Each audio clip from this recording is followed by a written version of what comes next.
Hello everyone, a very good morning to you all. Welcome to Sharanam ICS. आज का जो हमारा टॉपिक है वो है कार्बोहाइड्रेट्स। पिछले कुछ टॉपिक्स जो हमने पढ़े थे, माइक्रोन्यूट्रिएंट्स पढ़े थे जो कि थे विटामिन्स एंड मिनरल्स। आज से जो हम स्टार्ट करने जा रहे हैं वो है माइक्रो से नहीं मैक्रोन्यूट्रिएंट, दैट इज कार्बोहाइड्रेट्स। इसके अलावा हमारे कौन से टॉपिक्स हैं, तो वो है प्रोटीन्स एंड लिपिड्स। वो हम नेक्स्ट क्लास में पढ़ेंगे। प्रोटीन के कुछ क्वेश्चंस हमने किए भी थे, कुछ और क्वेश्चंस मैं नेक्स्ट क्लास में और करवाऊंगी। तो आज का जो टॉपिक है कार्बोहाइड्रेट्स, उससे हम स्टार्ट करते हैं हमारा लेक्चर।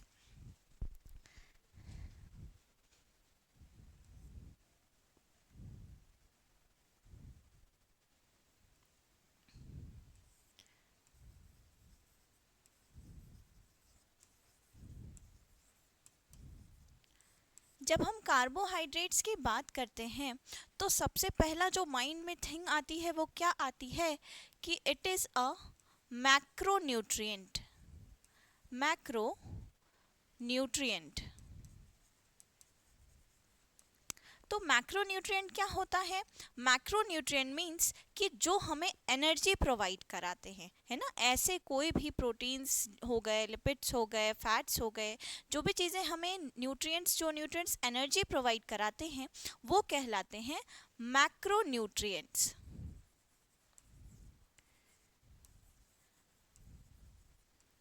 तो जो हमारा कार्बोहाइड्रेट है वो भी हमें क्या प्रोवाइड करता है? एनर्जी प्रोवाइड करता है। ठीक है। एनर्जी प्रोवाइड करने के अलावा what are carbohydrates? Carbohydrates basically होते क्या हैं? So carbohydrates are polyhydroxy ketones और polyhydroxy aldehydes and their derivatives. Polyhydroxy ketones और पॉलीहाइड्रोक्सी एल्डिहाइड्स।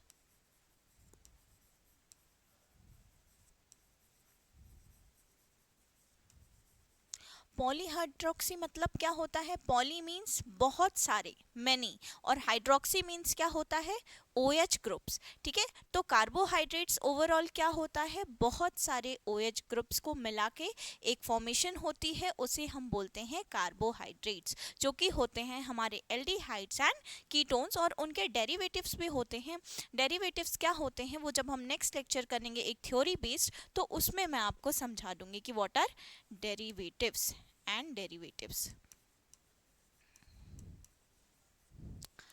तो कार्बोहाइड्रेट्स हमें मिलते कहाँ से हैं? From where we are getting carbohydrates? तो कार्बोहाइड्रेट्स हमें कहाँ से मिलते हैं? प्लांट सोर्स से। ठीक है। एक प्रोसेस होता है, किसका प्रोसेस? फोटोसिंथेसिस का, जिसके थ्रू हमें कार्बोहाइड्रेट्स मिलते हैं और वो स्टोर हो जाते हैं इन फॉर्म ऑफ एनर्जी। तो कार्बोहाइड्रेट क्या है? एक प्लांट सोर्स है। ठीक है। प्लांट सोर्स से हमें मिलता है। कौन से प्रोसेस के through? That is photosynthesis. Photosynthesis. तो मैम फोटोसिंथेसिस के थ्रू तो मिलता है, तो क्या उसका जो फॉर्मूला है वो भी आता है? तो डेफिनेटली फॉर्मूला जो है फोटोसिंथेसिस का वो भी आता है, that is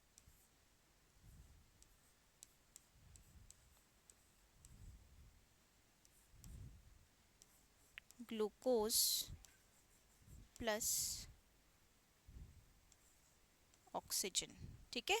carbon dioxide plus water हम करते हैं तो हमें मिलता क्या है? ग्लूकोज प्लस ऑक्सीजन, जो कि है C6H12O6। C6H12O6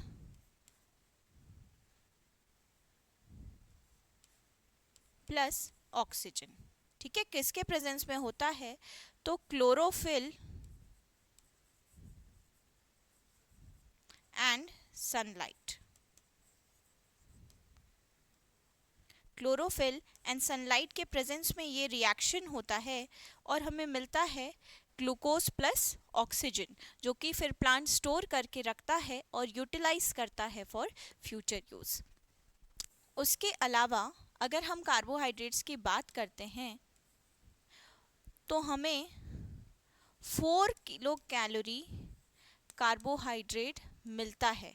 1 gram of carbohydrate में हमें कितना 4 किलो कैलोरी कार्बोहाइड्रेट मिलता है। और एक ह्यूमन बॉडी की जो रिक्वायरमेंट होती है वो कितनी होती है, तो 50 टू 55%। 50 टू 55% जो रिक्वायरमेंट होती है कार्बोहाइड्रेट्स की, वो होती है हमारी ह्यूमन बॉडी में। कार्बोहाइड्रेट्स के फॉर्म्स की अगर बात करें तो हमें कार्बोहाइड्रेट्स के अंदर क्या मिलते हैं, स्टार्च एंड शुगर्स, ठीक है, स्टार्च एंड शुगर्स।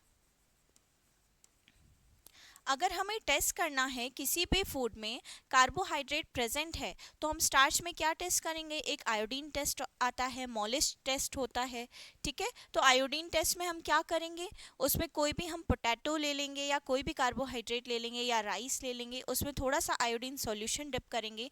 अगर ब्लू कलर अपीयर होता है तो it means carbohydrate is present, ठीक है। अगर ब्लू कलर अपीयर होता है तो हम बोल सकते हैं कि कार्बोहाइड्रेट्स इज प्रेजेंट। कार्बोहाइड्रेट क्या है, एनर्जी गिविंग फूड, ठीक है, it is an energy giving food. और कोई होते हैं क्या energy giving food, so they are fats, proteins, ये सारी चीज़ें हमें एनर्जी प्रोवाइड करती हैं, बट बेसिकली जो एनर्जी प्रोवाइड करते हैं they are carbohydrates and fats, ठीक है, दो चीज़ें। उसके अलावा अगर हम कार्बोहाइड्रेट्स के थोड़ा सा क्लासिफिकेशन में अगर जाते हैं तो हमें क्या मिलता है, फर्स्ट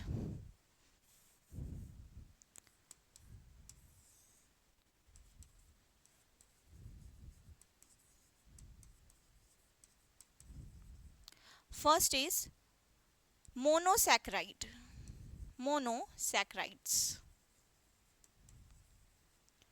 मोनोसैकेराइड्स क्या होते हैं, मोनो मीन्स सिंगल, तो सिंगल मॉलिक्यूल प्रेजेंट होगा, ठीक है।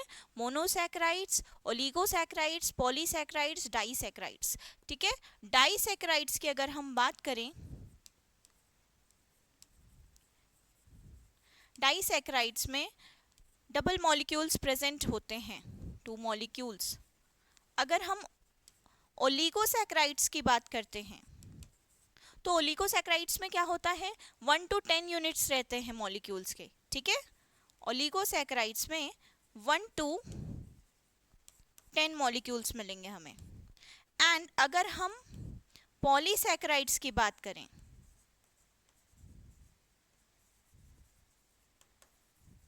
तो पॉलीसैकेराइड्स में मैनी मीन्स बहुत सारे हमें मॉलिक्यूल्स देखने को मिलते हैं, एक लॉन्ग चेन हमें देखने को मिलती है किसकी, मॉलिक्यूल्स की, इन पॉलीसैकेराइड्स, ठीक है। तो कार्बोहाइड्रेट्स के बारे में हमने क्या समझा कि carbohydrates are energy giving foods, ठीक है। दूसरी चीज़, कार्बोहाइड्रेट क्या है, एक मैक्रोन्यूट्रिएंट है, ठीक है। सेकेंड, वो किससे बने रहते हैं, polyhydroxy aldehyde and polyhydroxy ketone से। थर्ड, प्लांट सोर्स से हमें मिलते हैं, कहाँ से मिलता है कार्बोहाइड्रेट, तो प्लांट सोर्स से मिलता है, ठीक है। एक चीज़ और याद रखेंगे, स्टार्च जो है that is plant source and glycogen जो है वो एनिमल सोर्स होता है, ठीक है। स्टार्च कहाँ से, प्लांट, एंड ग्लाइकोजन जो है वो एनिमल से मिलता है।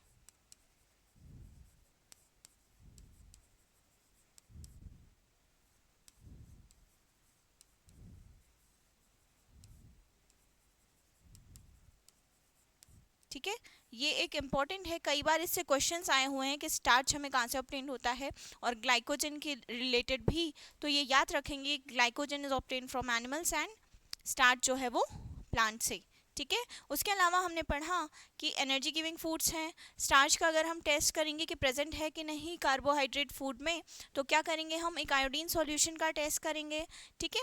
उसके बाद हमने देखा क्लासिफिकेशन में मोनोसैकेराइड्स, डाइसैकेराइड्स, ओलिगोसैकेराइड्स, पॉलीसैकेराइड्स, ये 4 जो होते हैं ये क्लासिफिकेशन होते हैं किसके, कार्बोहाइड्रेट्स के, ठीक है। ये रहा एक शॉर्ट इंट्रोडक्शन, और अब हम स्टार्ट करते हैं from our very first question जो कि है from carbohydrates, and that is what is the primary function of carbohydrates in human body? तो कार्बोहाइड्रेट्स का काम क्या है हमारे ह्यूमन बॉडी में? Our first option A is to build and repair tissues, ठीक है। Second, to provide energy. Third, to regulate hormones. And fourth, to support bone teeths, ठीक है, bone health. So first option जो है हमारा, to build and repair tissues, तो tissues को build और रिपेयर करने का काम कौन करता है? दैट इज प्रोटीन, ठीक है। टिश्यूज को बिल्ड एंड रिपेयर करने का काम कौन करता है? प्रोटीन करता है, ठीक है। एनर्जी प्रोवाइड करता है हमें कार्बोहाइड्रेट्स, अभी शायद हमने इंट्रोडक्शन में पढ़ा है, ठीक है। नेक्स्ट ऑप्शन भी देख लेते हैं, टू रेगुलेट हॉर्मोन्स, तो ये किसका काम है? फैट्स का। कौन करता है ये? फैट्स। एंड अगर हम ऑप्शन डी की बात करते हैं, बोन हेल्थ सपोर्ट करने के लिए, तो कौन करता है? दैट इज कैल्शियम और विटामिन डी। ये काम किसका है? विटामिन का, ठीक है। तो our option is to provide energy, ठीक है। तो कार्बोहाइड्रेट का प्राइमरी जो फंक्शन है, दैट इज, याद रखेंगे क्वेश्चन में क्या पूछा है? Primary function, that means very basic function, ठीक है। तो क्या है उसका? That is option B is correct, to provide energy, ठीक है। Moving to the next question, ये कुछ सोर्सेज हैं जो हमें कार्बोहाइड्रेट्स के देखने को मिल जाते हैं, ठीक है। कुछ लेमन्स हैं, कुछ गार्लिक्स एंड ऑल एवरीथिंग। तो ये कुछ सोर्सेज हैं लिवर डिटॉक्स के लिए जो हमें देखने को मिल जाते हैं इन carbohydrates. Moving to the next question, that is, which of the following is an example of simple carbohydrate, ठीक है। सिंपल कार्बोहाइड्रेट्स, तो इसके लिए हमें जानना पड़ेगा कि सिंपल कार्बोहाइड्रेट्स क्या होते हैं। So what are simple carbohydrates? जिसमें मोनोसैकेराइड्स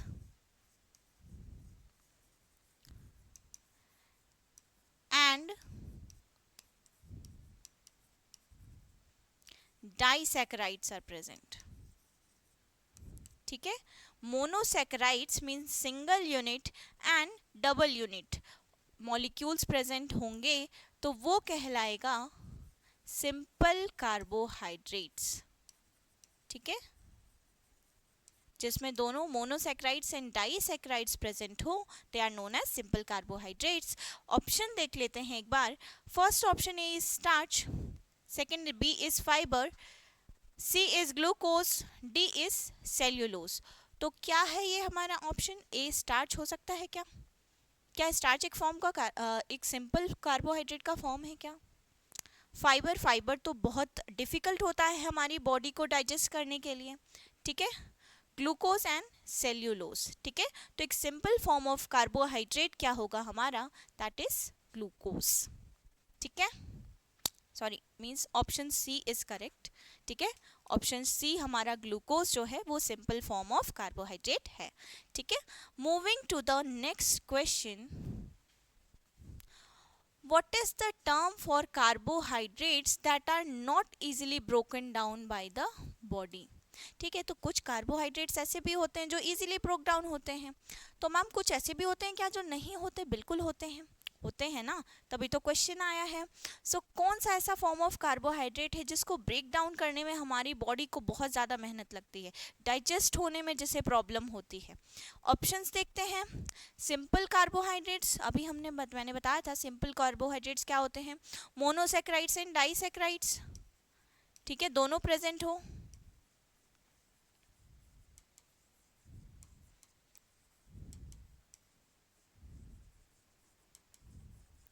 नेक्स्ट हम बात करते हैं कॉम्प्लेक्स कार्बोहाइड्रेट्स की। तो कॉम्प्लेक्स कार्बोहाइड्रेट्स क्या होते हैं? वो कार्बोहाइड्रेट्स जिसमें लॉन्ग चेन होती है,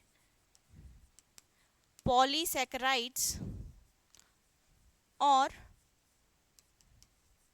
एंड ओलिगोसैकेराइड्स की,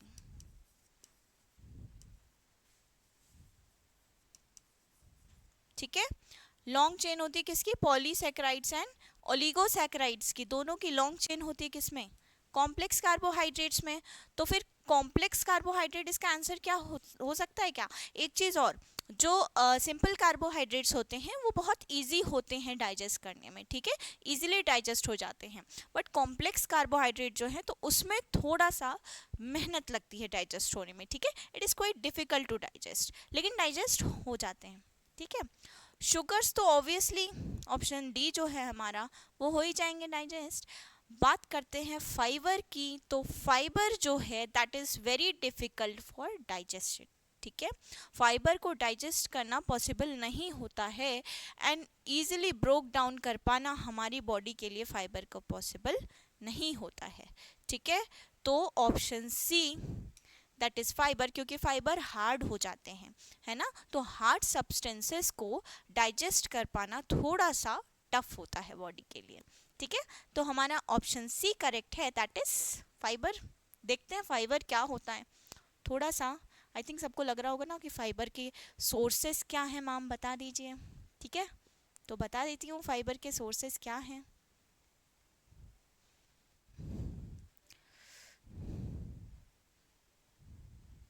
फाइबर क्या है, एक तो इसमें ये दिया हुआ है आर्टिफिशियल सब्सटेंस होता है, ठीक है, एक आर्टिफिशियल सब्सटेंस है, या फिर हम मतलब नेचुरल सब्सटेंस मान सकते हैं।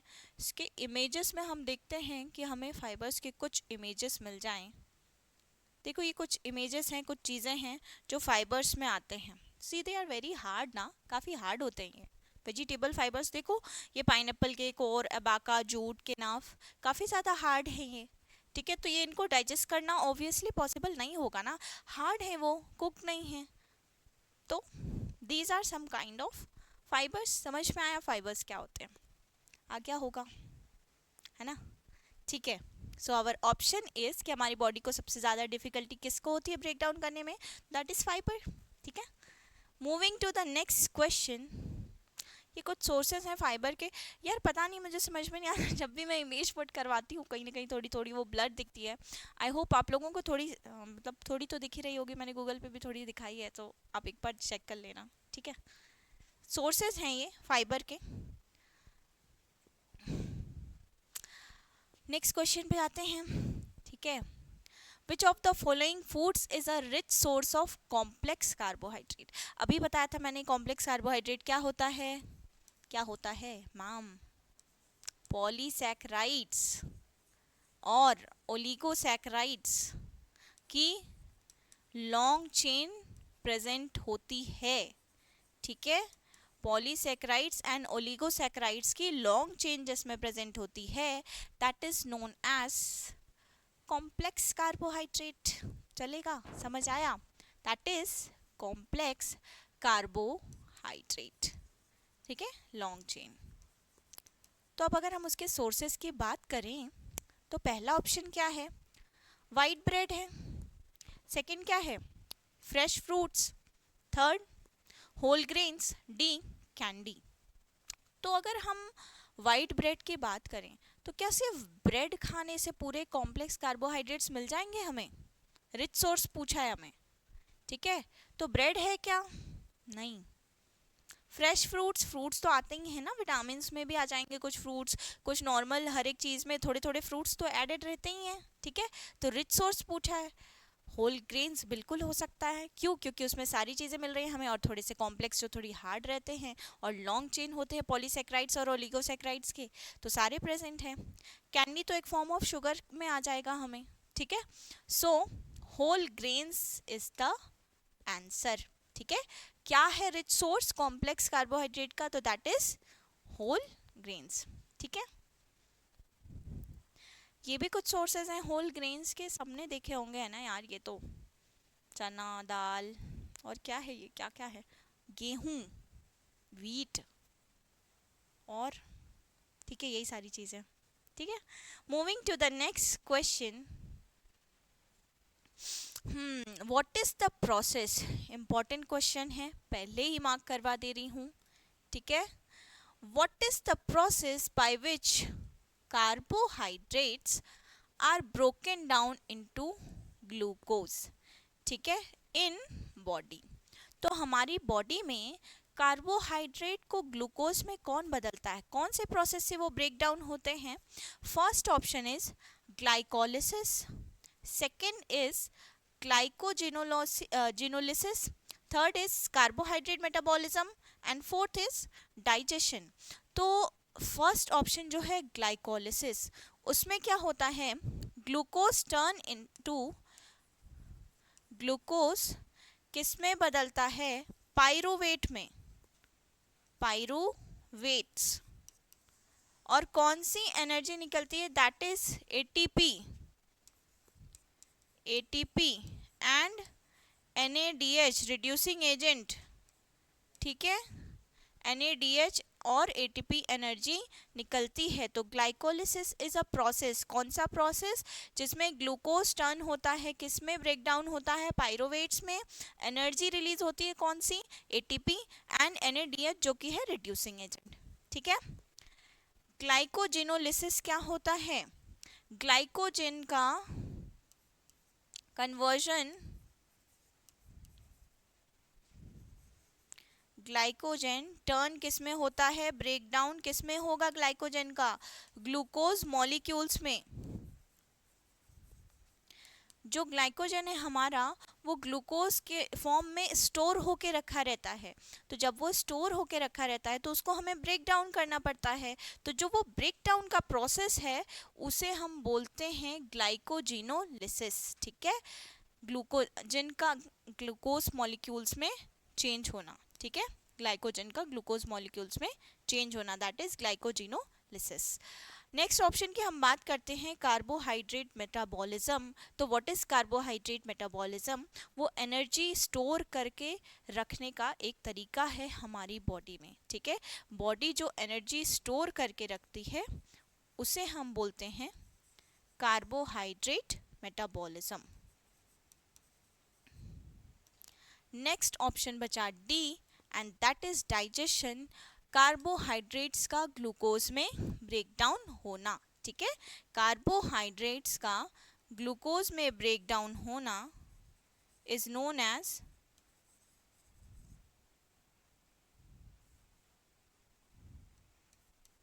डाइजेशन, ठीक है, कार्बोहाइड्रेट्स का ग्लूकोज में ब्रेक डाउन होना इज नोन एज डाइजेशन। सो हमारा ऑप्शन डी इज करेक्ट, ठीक है, that is digestion. Important question है, मैं फिर से बता रही हूँ, मैंने स्टार मार्क किया है, तो जिन जिन क्वेश्चंस पे मैंने बताया है स्टार मार्क्स मैं करती जाऊँ तो उनको आपको डेफिनेटली करना ही है, ठीक है। और कई बार क्वेश्चन में ये भी पूछ लेता है, जैसे ग्लाइकोलिसिस का अगर इनकेस क्वेश्चन आता है, ठीक है, तो कौन सी एनर्जी रिलीज होती है, ठीक है, कौन सी हुई, तो that is ATP, reducing agent कौन रहा, तो NADH। हमें ये कुछ चीज़ें याद रखनी होंगी, है ना, कई बार ग्लूकोज का पायरोवेट में टर्न होना पूछ लेगा and definitions, they are asking for definitions, है ना, ये भी एक डेफिनेशन का ही क्वेश्चन है। पिछले लास्ट ईयर्स के जो भी क्वेश्चन पेपर्स हमने एनालिसिस किए हुए हैं तो सब में जो भी डेफिनेशंस के क्वेश्चन हैं वो सबसे ज़्यादा आए हुए हैं, ठीक है, तो इसलिए मैंने ये डेफिनेशन का क्वेश्चन बताया भी है, ये भी डेफिनेशन आ सकती है। Coming to the second, glycogen का ग्लूकोज मॉलिक्यूल्स में टर्न होना, ये भी definition it can come. And carbohydrate metabolism शायद पूछे, in case that is not that important, but ये दोनों तो डेफिनेटली बहुत इंपॉर्टेंट है and digestion is also very very important, ठीक है। So moving to the next question, ये डाइजेशन का कुछ प्रोसेस बताया हुआ है, और डाइजेस्टिव सिस्टम जिसमें हमारे कौन कौन से पार्ट्स प्रेजेंट रहते हैं, ठीक है, एक डाइजेशन का हम छोटा सा थ्योरी वाला पार्ट ले लेंगे कभी जब भी टाइम मिला आप लोग कहेंगे तो उसमें एक थोड़ा सा डाइजेशन प्रोसेस मैं समझा दूंगी ओवरऑल, ठीक है।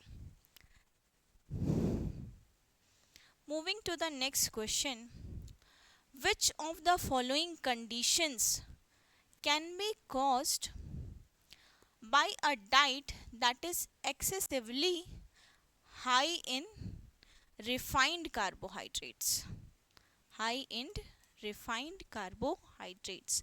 क्या मतलब है क्वेश्चन का कि कौन सी कंडीशंस हमें हो सकती हैं, कौन सी डिसीज हमें हो सकती है अगर हम एक्सेसिव हाईली कार्बोहाइड्रेट्स को कंज्यूम कर रहे हैं, तो कौन सी डिसीज हो सकती है हमें, ऑप्शंस चेक करते हैं। First is obesity, second diabetes, third heart disease, and D all the above. फिर से ऑल द अबव वाला क्वेश्चन आ गया यार। तो ऑल द अबव वाले क्वेश्चन में जनरली आंसर्स क्या रहते हैं? All the above. ठीक है, सो एक बार चेक कर लेते हैं ओबेसिटी क्या होती है। जब बॉडी फैट इंसान का बहुत ज़्यादा इंक्रीज करता है, ओवरवेट जो हो जाती है बॉडी। क्यों होती है ओवरवेट? बिकॉज हम एक्सेसिव अमाउंट ऑफ कार्ब्स ले रहे हैं हमारी बॉडी में, जितना हमारी बॉडी को नीड नहीं है। तो हमें क्या होगा? ओबेसिटी की प्रॉब्लम होगी। ठीक है, diabetes, excessive amount of sugars, है ना। एक डायबिटिक पर्सन जो है उसको शुगर बिल्कुल मना होती है। क्यों मना होती है? बिकॉज आपकी डायबिटीज़ अगर इंक्रीज करेगा शुगर लेवल, तो आपको अलग अलग डिसीजेज होंगी, जिसकी वजह से कई बार आपका ब्लड प्रेशर इंक्रीज होता है ना। और भी बहुत सारी प्रॉब्लम्स होती हैं। हार्ट डिसीज़ तो पता ही है। ठीक है, कोलेस्ट्रॉल लेवल इसलिए हमेशा ही मेंटेन होना चाहिए, रेगुलर वॉक करते रहना चाहिए, ताकि आपको इन सारे प्रॉब्लम से छुटकारा मिल सके। फर्स्ट जो ओबेसिटी है हमारा, उसके लिए भी हमें रेगुलर एक्सरसाइज करना चाहिए, ताकि हमारी बॉडी ओवरवेट ना हो, है ना। Let me show you how a obese person looks like. Obesity,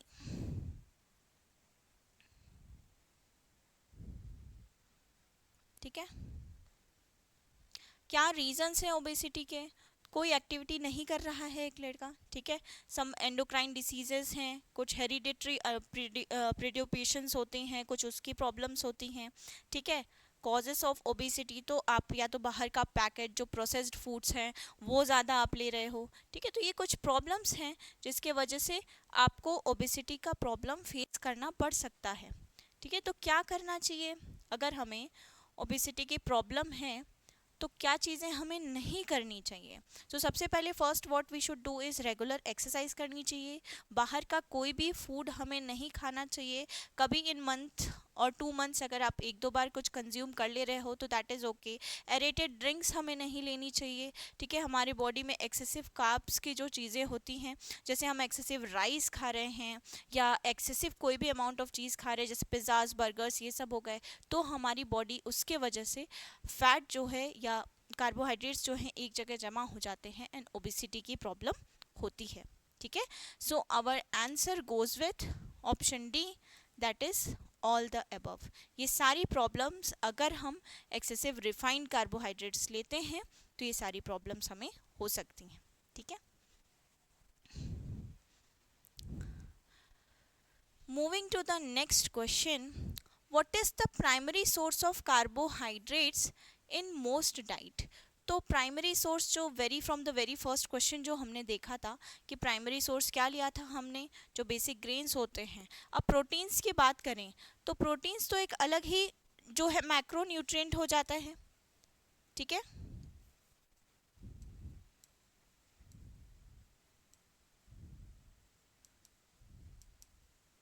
protein क्या है? एक अलग ही मैक्रो न्यूट्रिएंट है, ठीक है। फैट्स भी, फैट्स तो हार्मोन्स को रेगुलेट करने में हेल्प करते हैं, या फिर फैट्स जो अमाउंट हम कंज्यूम कर रहे हैं वो भी हमें एनर्जी देते हैं, but they are different. Grains, fruits and vegetables, and last option is dairy products, ठीक है। तो basically dairy products and all ये तो हमारे रफेज में आ जाएंगे। ग्रेन्स, फ्रूट्स एंड वेजिटेबल्स जो है दैट इज ऑप्शन सी, वो सही है, जो कि हमारा प्राइमरी सोर्स है मोस्ट डाइट्स में, किसका? कार्बोहाइड्रेट्स का, ठीक है। That is grains, fruits and vegetables, ठीक है।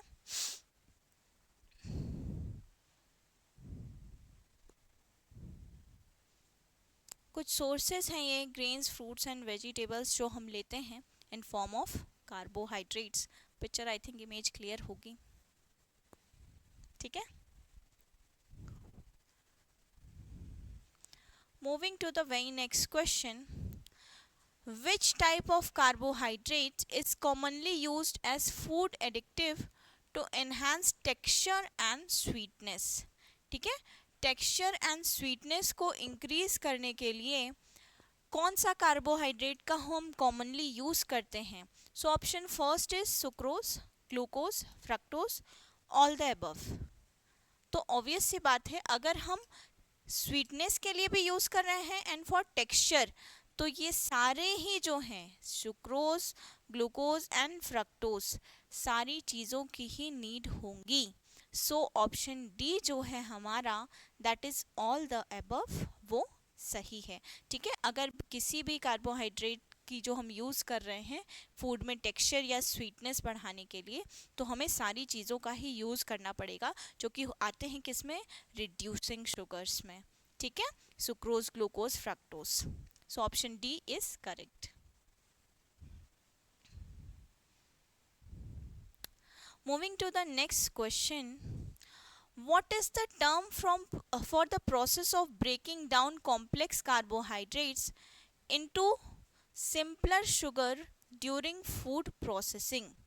ठीक है, अगर कॉम्प्लेक्स कार्बोहाइड्रेट है तो उसको हमने शुगर, सिंपल शुगर में ब्रेक डाउन किया या चेंज किया, तो उस प्रोसेस का नाम क्या होगा?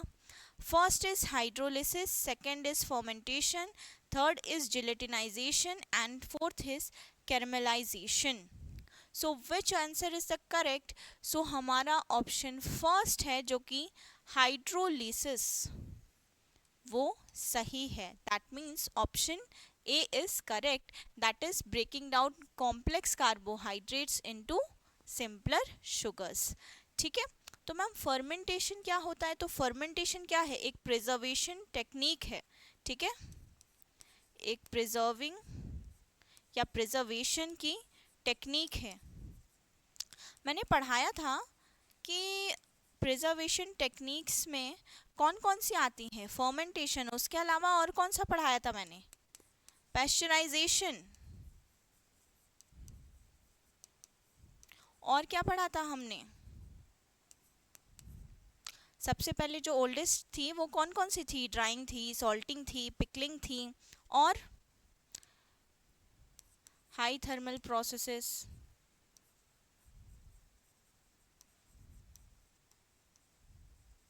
है ना, फ्रीजिंग टेक्निक्स थी, क्विक फ्रीजिंग मेथड आया था। ठीक है, तो ये सब कुछ प्रोसेसेस थे जो हम प्रिजर्वेशन की टेक्निक्स थी उसमें यूज करते थे for preserving food for a longer period of time. Fermentation में योगर्ट का यूज करते हैं हम, दही वगैरह का। ठीक है, जिलेटिनाइजेशन, तो जिलेटिनाइजेशन क्या होता है? जिसमें जेल का फॉर्मेशन होता है। ठीक है, कुछ मॉलिक्यूल्स हम लेते हैं जिनको हम हीट एंड अप करते हैं और उसके बाद हम एक जेल का फॉर्मेशन करते हैं, and that is known as gelatinization. ठीक है, फोर्थ रहा कैरमलाइजेशन, तो कैरमल का फॉर्मेशन होता है। कैसे कैरमल बनाते हैं?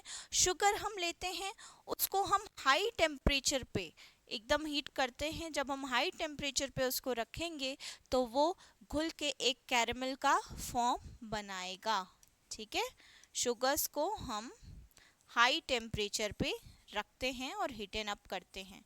ठीक है, हाई टेम्परेचर पे अबव 500 डिग्री सेल्सियस भी बोल सकते हैं, या नॉर्मल में भी थोड़ा सा हाई टेम्परेचर रहा तो भी शुगर्स को हम वो करके एक कैरमल बना सकते हैं। ठीक है, तो ये सारे कुछ प्रोसेसेस हैं। सो जो हमारा आंसर है कॉम्प्लेक्स कार्बोहाइड्रेट्स का सिंपलर शुगर्स में चेंज होना, उस प्रोसेस को हम बोलते हैं hydrolysis.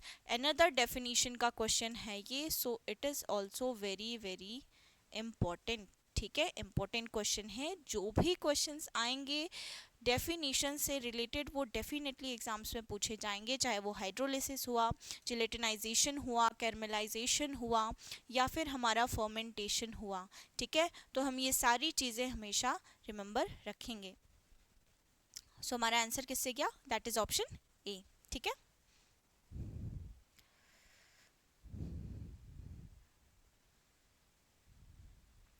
moving to the next question. Which of the following foods is a potential source of hidden sugars and carbohydrates?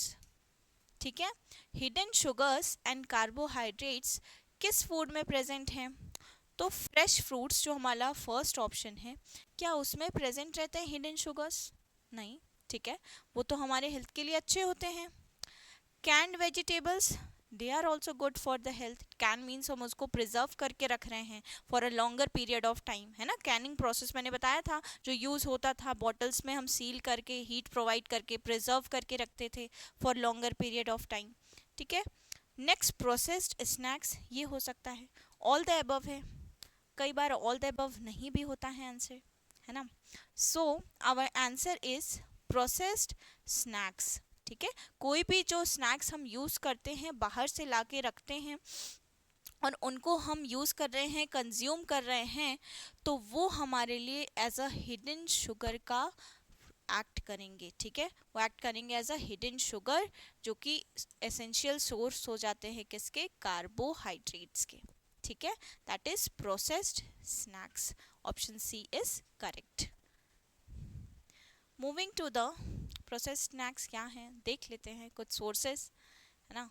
French fries खा रहे हैं. ठीक है. कोई फ्रेंच फ्राइज खा रहा है, बर्गर खा रहा है, बाहर के चिप्स खा रहा है, पिज़्ज़ाज खा रहा है, तो वो क्या होगा, ये सब क्या होता है, इससे हमारा क्या खराब होता है, लिवर, है ना. लिवर में बहुत ज़्यादा प्रॉब्लम्स आती हैं ये सारी चीज़ें खा करके. तो ये सब जो है एक्सेसिव अमाउंट ऑफ कार्बोहाइड्रेट्स हैं जो कि हिडन शुगर्स होते हैं. हम खाते हैं तो हमें टेस्ट अच्छा लगता है, but they are very very harmful for our health. तो हमें कभी भी प्रोसेस्ड स्नैक्स नहीं खाना चाहिए, है ना. खाते तो सब लोग ही हैं. मैं भी कभी कभी खा लेती हूँ, बट ठीक है. What is the, moving to the next question, what is the importance of carbohydrate labeling on food products from a food safety perspective? ठीक है. ये भी एक important question है. क्यों है important question? क्योंकि इसमें फूड प्रोडक्ट्स और फूड सेफ्टी पर्सपेक्टिव की बात की गई है, और हम जो एग्ज़ाम की प्रिपरेशन कर रहे हैं that is of food safety officer. तो जनरली लेबल के क्वेश्चंस, कुछ उसके ऊपर जो प्रिंट्स रहते हैं, प्लस एफ जो फोर्टिफिकेशन का साइन है उससे रिलेटेड क्वेश्चंस, तो ये तो आते ही हैं. सो इसका हमारा फर्स्ट ऑप्शन है to provide nutritional information, second to warn of potential allergies, to indicate shelf life, to specify cooking instructions. ठीक है. तो जो फूड प्रोडक्ट्स का फूड सेफ्टी का पूछा है उनने, ठीक है, तो फूड सेफ्टी के लिए क्या होगा, टू प्रोवाइड न्यूट्रिशनल इंफॉर्मेशन. ठीक है. किसी भी फूड प्रोडक्ट में अगर कोई लेबल है for providing nutritional food information, तो वो फूड पर्सपेक्टिव के थ्रू होता है, फूड सेफ्टी, कि वो हमें एक न्यूट्रिशनल इंफॉर्मेशन प्रोवाइड करे कि इस फूड के अंदर क्या क्या न्यूट्रिशन हमें मिलते हैं. विटामिन ए का सोर्स है, बी का सोर्स है, या फिर कार्बोहाइड्रेट कितना अमाउंट में प्रेजेंट है, फैट है तो फैट कितना अमाउंट में प्रेजेंट है. तो हमें एक न्यूट्रिशनल इंफॉर्मेशन मिलती है किस पर्सपेक्टिव के थ्रू, फूड सेफ्टी पर्सपेक्टिव के थ्रू. जो कि जनरली हमें अगर हम कोई भी चीज़ खरीद रहे हैं तो हमें वो नॉलेज या वो लेबल कॉलम जो रहता है हमेशा पढ़ना चाहिए कि कितने अमाउंट ऑफ क्या जो फूड हम बाई कर रहे हैं, परचेज कर रहे हैं, क्या प्रेजेंट है, and is that good for our health और नॉट. ठीक है. Moving to the next question, what is the general formula of carbohydrates. तो कार्बोहाइड्रेट्स का जनरल फॉर्मूला क्या होता है, सी एक्स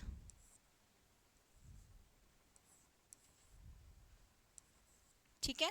इसमें क्या होगा, C12H22 एंड O11. क्योंकि ऑक्सीजन 11 होता है उसका हमने मल्टीप्लिकेशन कर दिया 2 से, तो here it will be coming H22 and O11. So this is the general formula of carbohydrate. Our option A, that is CXHYOZ, this is the correct one. And इसका जो डिजिटल वो फॉर्मेशन है that is C12H22 and O11. ठीक है. C12H22 and O11. Moving to the next question.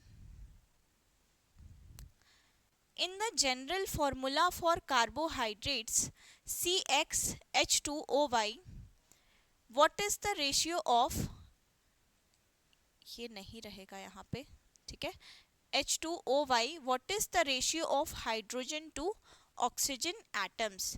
तो hydrogen कितने हैं, H2 हम पढ़ रहे हैं, OY पढ़ रहे हैं, मीन्स 1, सो 2:1, ठीक है। तो हमारा रेशियो आंसर क्या है, A is 1:1, 2:1, 1:2, 3:1, सो और option B is correct, that is 2:1. Another important question, एक तो जनरल फॉर्मूला वाला क्वेश्चन भी इम्पोर्टेंट है, उसके साथ साथ जो रेशियो पूछा गया है वो भी इम्पोर्टेंट क्वेश्चन है। और कितने कैलोरी हमें कार्बोहाइड्रेट्स चाहिए होती है, तो 1 ग्राम में 4 किलो कैलोरी जो है कार्बोहाइड्रेट्स हमें चाहिए एज एन एडल्ट। 50 to 55% जो है न्यूट्रिशन में हमें चाहिए होता है, न्यूट्रिएंट्स अमाउंट में, फॉर अ ह्यूमन बॉडी। सो और ऑप्शन इज 2:1 रेशियो जो होता है ऑक्सीजन का और हाइड्रोजन के साथ होता है। Moving to the next question, which of the following sugars is an example of reducing sugar, ठीक है। तो पहले हम बात करते हैं रिड्यूसिंग शुगर्स की। What are reducing sugars? Reducing sugars are the sugars that can reduce Fehling solution and Tollens reagent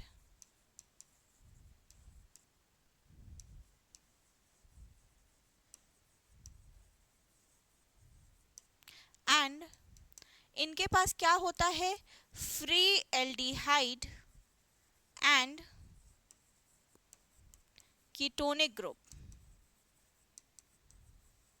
ठीक है। free aldehyde, what is a reducing sugar in which we are having free aldehyde and ketonic group, ठीक है। and वो reduce कर सकते हैं Tollens reagent and Fehling solution को, so they are known as reducing sugars, ठीक है। Sucrose, glucose, starch, cellulose, क्या है हमारा रिड्यूसिंग शुगर? सारे आते हैं, ग्लूकोज, फ्रक्टोज, ठीक है, स्टार्च। सो इसका आंसर है हमारा sucrose and glucose, that is option B, ठीक है। सुक्रोज जो है एक नॉन रिड्यूसिंग शुगर है, ठीक है, नॉन रिड्यूसिंग। और नॉन रिड्यूसिंग शुगर्स क्या होते हैं? That do not have free aldehyde and ketonic group,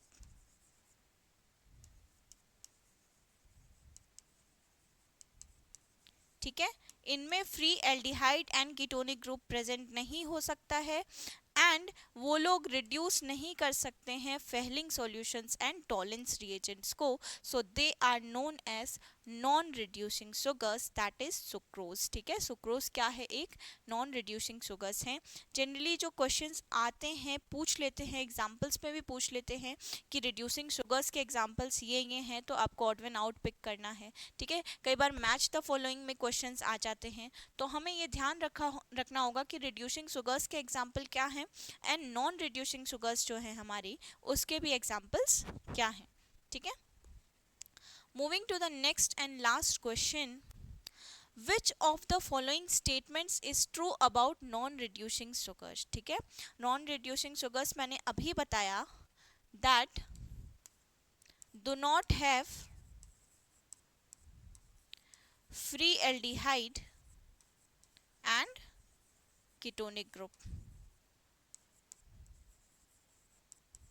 और फेलिंग सॉल्यूशन को भी वो रिड्यूस नहीं कर सकते हैं, ठीक है। So our first option is they can donate electrons to other molecules, they have a free aldehyde और ketonic group. So free aldehyde और कीटोनिक ग्रुप किसके पास रहता है? Reducing sugars, reducing sugars. और बात किसकी कर रहे हैं हम क्वेश्चन में? नॉन रिड्यूसिंग शुगर्स, ठीक है। तो they do not react with Benedict solution and they are easily hydrolyse. Easily hydrolyse कौन से होते हैं? रिड्यूसिंग शुगर्स, ठीक है। तो our option C, that is they do not react with Benedict solution is the correct option, ठीक है। ना ही इनके पास फ्री एल्डिहाइड या कीटोन ग्रुप होता है, ना ही ये फेलिंग्स रिएजेंट या टॉलेंस रिएजेंट को वो कर सकते हैं रिएक्ट, और ये भी रिएक्ट नहीं कर सकते हैं with Benedict's solution. So that's all for today's question series. Next class में जो हम टॉपिक करेंगे that will be of fats. ठीक है, तो फैट्स से रिलेटेड एंड कुछ एंजाइम्स का टॉपिक बचा हुआ है, एंड उसके बाद जस्ट लास्ट टॉपिक बचा है हमारा डाइजेशन एंड एब्जॉर्प्शन, जो कि इस वीक आई थिंक फ्राइडे तक हम यूनिट फर्स्ट के सारे एमसीक्यूज जो हैं इम्पोर्टेंट वो कंप्लीट कर लेंगे। एंड सैटरडे को फिर रहेगी लाइव क्लास, उसमें मिलते हैं कुछ डाउट्स एंड कुछ अलग क्वेश्चंस के साथ। फिर हम स्टार्ट करेंगे from the very next week हमारी नेक्स्ट यूनिट जो कि है यूनिट नंबर 2। ठीक है, मिलते हैं in the next class. Thank you so much.